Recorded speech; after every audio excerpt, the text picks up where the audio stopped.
Et on reparle ce matin de la mort du chat Neko. Vous savez, c'est ce petit chat écrasé par un train de la SNCF le 2 janvier dernier, gare Montparnasse. Et le tribunal de police de Paris a tranché hier. Il n'y aura pas de procès devant un tribunal correctionnel pour établir dans quelles circonstances Neko est décédé. La SNCF est poursuivie pour atteinte involontaire à la vie ou à l'intégrité d'un animal domestique. Mais les parties civiles veulent que l'affaire soit jugée devant le tribunal correctionnel pour sévices graves et actes de cruauté ayant entraîné la mort d'un animal. Une affaire qui remet au centre cet attachement profond des Français à leur ami à quatre pattes. Pour Europe 1 et vous, Caroline Baudry s'est rendue dans une boutique parisienne d'articles pour animaux. Reportage.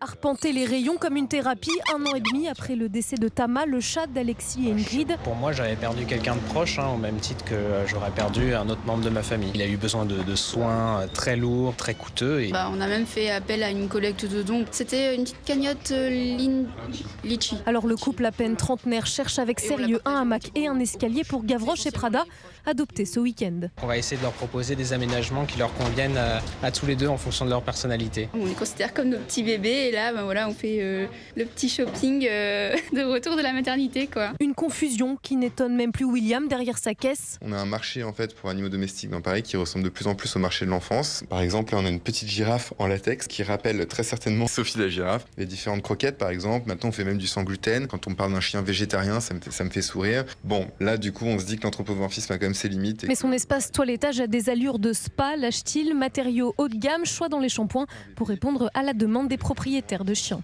Voilà, reportage Europe 1 et vous, signé Caroline Baudry.